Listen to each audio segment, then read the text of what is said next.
ब्राह्मण और सांप की कहानी। एक बार की बात है, किसी नगर में हरिदत्त नाम का ब्राह्मण रहता था।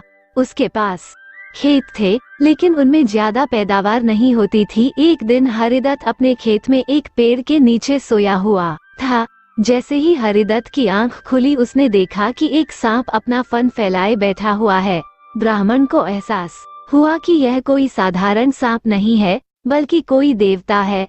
ब्राह्मण ने निर्णय लिया कि वो आज से इस देवता की पूजा करेगा। हरिदत्त उठा और कहीं से जाकर दूध ले आया। उसने मिट्टी के बर्तन में सांप को दूध पिलाया। पिलाते समय हरिदत्त ने सांप से क्षमा मांगते हुए कहा कि ये देव, मैं आज तक आपको साधारण सांप समझता रहा, मुझे माफ कर दीजिए। अपनी कृपा दृष्टि से मुझे बहुत सारा धन धान्य प्रदान करें प्रभु। ऐसा कहकर हरिदत्त अपने घर वापस आ गया। अगले दिन जब वो अपने खेत पहुंचा तो उसने देखा कि जिस बर्तन में उसने कल सांप को दूध पिलाया था, उसमें एक सोने का सिक्का पड़ा हुआ है। हरिदत्त ने वो सिक्का उठा लिया। अब हरिदत्त रोज सांप की पूजा करने लगा और सांप रोज उसे एक सोने का सिक्का देने लगा। कुछ दिन बाद हरिदत्त को दूर किसी देश जाना पड़ा, तो उसने अपने बेटे से कहा कि तुम खेत में जाकर सांप देवता को दूध पिला आना।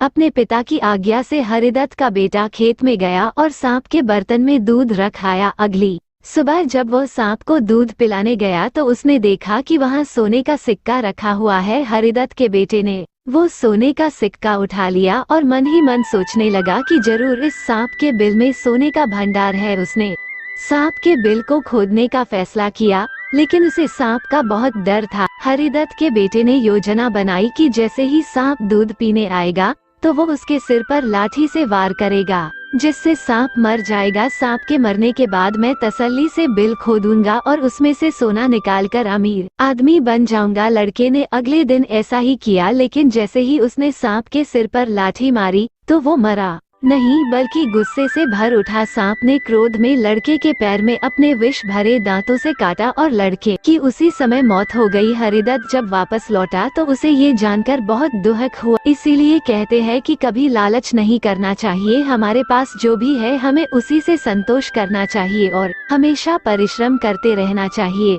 अगर यह स्टोरी अच्छा लगा हो तो पेज को लाइक करना ना भूले और हमें कमेंट्स के जरिए बताएं कि आपको हमारा यह आर्टिकल स्टोरी कैसा लगा। इसी तरह के नए नए आर्टिकल स्टोरी पाने के लिए story and motivation scan channel को सब्सक्राइब जरूर करें। धन्यवाद।